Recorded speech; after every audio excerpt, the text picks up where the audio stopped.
मती रचित सुसमाचार अध्याय 19। तलाक के विषय यीशु की शिक्षा। जब यीशु ये बातें कह चुका तो गलील से चला गया और यरदन के पार यहूदिया के प्रदेश में आया। तब बड़ी भीड़ उसके पीछे हो ली और उसने वहां उन्हें चंगा किया। तब फरीसी उसकी परीक्षा करने के लिए पास आकर कहने लगे, क्या हर एक कारण से अपनी पत्नी को त्यागना उचित है? उसने उत्तर दिया, क्या तुमने नहीं पढ़ा कि जिसने उन्हें बनाया उसने आरंभ से नर और नारी बनाकर कहा। इस कारण मनुष्य अपने माता पिता से अलग होकर अपनी पत्नी के साथ रहेगा और वे दोनों एक तन होंगे। अतः वह अब दो नहीं परंतु एक तन है। इसलिए जिसे परमेश्वर ने जोड़ा है उसे मनुष्य अलग ना करे। उन्होंने उससे कहा, फिर मूसा ने ये क्यों ठहराया कि त्याग पत्र देकर उसे छोड़ दे? उसने उनसे कहा, मूसा ने तुम्हारे मन की कठोरता के कारण तुम्हें अपनी अपनी पत्नी को छोड़ देने की आज्ञा दी, परंतु आरंभ से ऐसा नहीं था। और मैं तुमसे कहता हूँ कि जो कोई व्यभिचार को छोड़ और किसी कारण से अपनी पत्नी को त्याग कर दूसरी से विवाह करे वह व्यभिचार करता है, और जो कोई उस छोड़ी हुई से विवाह करे वह भी व्यभिचार करता है। चेलों ने उससे कहा, यदि पुरुष का स्त्री के साथ ऐसा संबंध है तो विवाह करना अच्छा नहीं।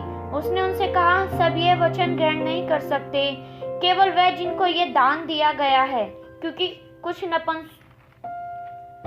नपुंसक ऐसे हैं जो माता के गर्भ ही से ऐसे जन्मे हैं, और कुछ नपुंसक ऐसे हैं जिन्हें मनुष्य ने नपुंसक बनाया है, और कुछ नपुंसक ऐसे हैं जिन्होंने स्वर्ग के राज्य के लिए अपने आप को नपुंसक बनाया है।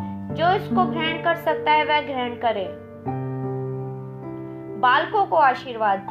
तब लोग बालकों को उसके पास लाए कि वह उन पर हाथ रखे और प्रार्थना करे, पर चेलों ने उन्हें डांटा। यीशु ने कहा, बालकों को मेरे पास आने दो और उन्हें मना ना करो, क्योंकि स्वर्ग का राज्य ऐसो ही का है। और वह उन पर हाथ रखकर वहां से चला गया। धनी युवक और अनंत जीवन। एक मनुष्य यीशु के पास आया और उससे कहा, हे गुरु, मैं कौन सा भला काम करूं कि अनंत जीवन पाऊं? उसने उससे कहा, तू मुझसे भलाई के विषय में क्यों पूछता है? भला तो एक ही है, पर यदि तू जीवन में प्रवेश करना चाहता है तो आज्ञाओं को माना कर। उसने उससे कहा, कौन सी आज्ञाएं? यीशु ने कहा, यह कि हत्या ना करना, व्यभिचार ना करना, चोरी ना करना, झूठी गवाही ना देना, अपने पिता और अपनी माता का आदर करना और अपने पड़ोसी से अपने समान प्रेम रखना।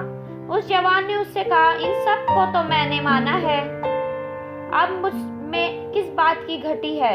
यीशु ने उससे कहा, यदि तू सिद्ध होना चाहता है तो जा अपना माल बेचकर कंगालों को दे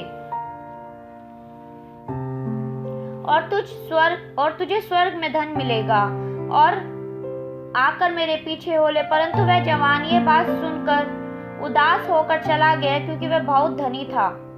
तब यीशु ने अपने चेलों से कहा, मैं तुमसे सच कहता हूँ, धनवान का स्वर्ग के राज्य में प्रवेश करना कठिन है। तुमसे फिर कहता हूँ कि परमेश्वर के राज्य में धनवान के प्रवेश करने से ऊंट का सुई के नाके में से निकल जाना सहज है। ये सुनकर चेलों ने बहुत चकित होकर कहा, फिर किसका उद्धार हो सकता है? यीशु ने उनकी ओर देखकर कहा, मनुष्य से तो ये नहीं हो सकता, परंतु परमेश्वर से सब कुछ हो सकता है। इस पर पतरस ने उससे कहा, देख, हम तो सब कुछ छोड़कर तेरे पीछे हो लिए, तो हमें क्या मिलेगा? यीशु ने उनसे कहा, मैं तुमसे सच कहता हूँ कि नई सृष्टि में जब मनुष्य का पुत्र अपनी महिमा के सिंहासन पर बैठेगा, तो तुम भी जो मेरे पीछे हो लिए हो 12 सिंहासन पर बैठकर इज़राइल के 12 गोत्रों का न्याय करोगे। और जिस किसी ने घरों या भाइयों या बहनों या पिता या माता या बाल बच्चों या खेतों को मेरे नाम के लिए छोड़ दिया है, उसको 100 गुना मिलेगा और वह अनंत जीवन का अधिकारी होगा। परंतु बहुत से जो पहले हैं पिछले होंगे, और जो पिछले हैं वह पहले होंगे। आमीन।